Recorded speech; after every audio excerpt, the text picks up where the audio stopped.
على سيد الأنبياء والمرسلين وعلى آله الطيبين الطاهرين الأفضلين الأكرمين إلى يوم الدين. أما بعد، قال الله تبارك وتعالى في القرآن المجيد: أعوذ بالله من الشيطان الرجيم، بسم الله الرحمن الرحيم. قل بفضل الله وبرحمته فبذلك فليفرحوا هو خير مما يجمعون. صدق الله مولانا العظيم وصدق رسوله النبي الأمين الكريم. قال الله تعالى في شأن حبيبه: إن الله وملائكته يصلون على النبي يا أيها الذين آمنوا صلوا عليه وسلموا تسليما. اللهم صل على سيدنا شفيعنا وحبيبنا ومولانا محمد وبارك وسلم. معزز سامعین کرام، السلام علیکم ورحمۃ اللہ تعالی وبرکاتہ. آپ تمام حضرات کو دل کی گہرائیوں سے میلاد مصطفیٰ صلی اللہ علیہ وسلم کی مبارکباد پیش کرتا ہوں. آپ تمام حضرات ہی جو اس محفل میں شریک ہوئے ہیں یا اس محفل کے انعقاد میں دام درہم سخنے جو بھی شرکت کر رہے ہیں، شامل ہو رہے ہیں، وہ سب کے سب قابل مبارکباد ہیں کہ وہ ذکر حبیب پاک صلی اللہ علیہ وسلم کے لیے جمع ہوئے ہیں. اللہ تعالی ہمارے جمع ہونے کو قبول فرمائے. ہمارے اس محفل کو اللہ کی بارگاہ میں قبول فرمائے اور حضور پاک صلی اللہ علیہ وسلم کا تقرب ہمیں حاصل ہو جائے. جیسا کہ آپ جانتے ہی ہیں، اس رات قصیدہ برد شریف کا خاص اہتمام گزشتہ کئی سالوں سے ہو رہا ہے. یہ قصیدہ بردہ اس کا نام ہے. عربی میں قصیدہ جو کہا جاتا ہے، طویل نعت کو قصیدہ کہتے ہیں. جیسا کہ ہم نعت شریف پڑھتے ہیں، اردو میں بھی کئی نعتیں آپ سماعت فرماتے ہیں، ویسے ہی عربی میں بھی نعت شریف ہوا کرتی ہے. اور اگر طویل نعت جو ہوتی ہے اسے قصیدہ شریف کہا جاتا ہے ہمارے زبان میں. تو بردہ کہتے ہیں چادر کو. چادر والی نعت سمجھ جائیں آپ، بڑی نعت. تو چادر اس کا نام کیوں پڑا، تو اس کے بارے میں بتایا جاتا ہے کہ امام بوصیری رحمۃ اللہ علیہ جو بیمار ہو گئے تھے، کافی علیل تھے، فالج کا اثر ہو چکا تھا، اس کی وجہ سے چل پھر نہیں سک رہے تھے، بہت ہی بیمار تھے. آپ نے بارگاہ رسالت میں آپ صلی اللہ علیہ وسلم میں نعت شریف لکھنے کی سعادت حاصل کی. حضور پاک صلی اللہ علیہ وسلم خواب میں تشریف لاتے ہیں اور ارشاد فرماتے ہیں: اے بوصیری، ہمیں نعت سناؤ. تو وہ عرض گزار ہوتے ہیں: یا رسول اللہ صلی اللہ علیہ وسلم، کون سی نعت؟ بہت ساری نعتیں میں آپ کی شان میں لکھا ہوں. تو آپ صلی اللہ علیہ وسلم ارشاد فرماتے ہیں: وہ نعت، وہ قصیدہ جو امین تذکری سے شروع ہوتا ہے. تو امام بوصیری رحمۃ اللہ علیہ وہ قصیدہ آپ صلی اللہ علیہ وسلم کے سامنے سناتے ہیں.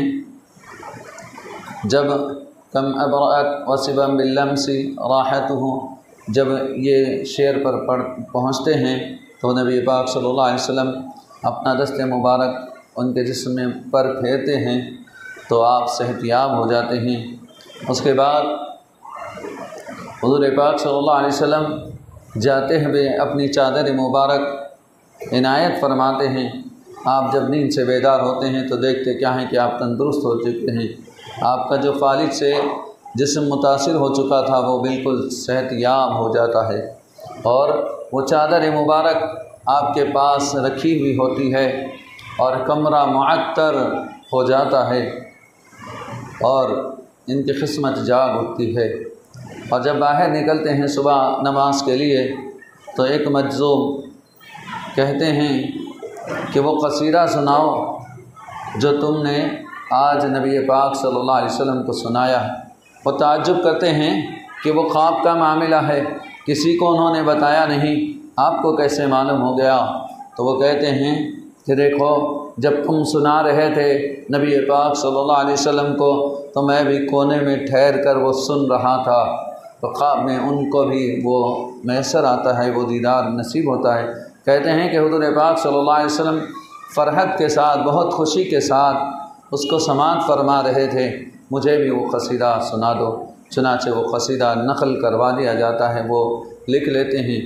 آہستہ آہستہ یہ مقبولیت بہت زیادہ اس کی بڑھتی چلی جاتی ہے اور لوگ اس کو پڑھتے جاتے ہیں، کیونکہ یہ بارگاہ رسالت میں آپ صلی اللہ علیہ وسلم میں مقبول قصیدہ ہے، جس کو نبی پاک صلی اللہ علیہ وسلم نے پسند فرمایا ہے۔ اس لیے لوگ اپنے مقصد براری کے لیے جب کوئی بیمار ہوتا، جب کوئی پریشان ہوتا، جب کوئی مصیبت آتی، ہر قسم کے مسائل کے وقت جس نیت سے اس کو پڑھا جاتا، اس کو سنا جاتا، اللہ تعالیٰ اس میں کامیابی نصیب فرما دیتا۔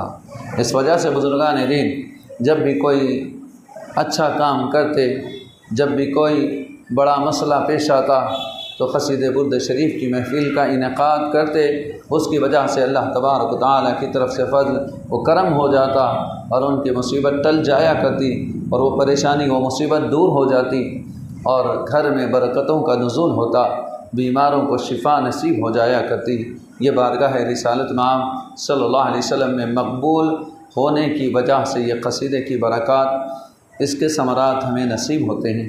اسی لیے یہ خاص موقع پر، ولادت مصطفیٰ صلی اللہ علیہ وسلم کے موقع پر اس قصیدے کا اہتمام خاص طور پر کیا جاتا ہے، اسی لیے کہ اس کے اندر ولادت کا تذکرہ بھی ملتا ہے۔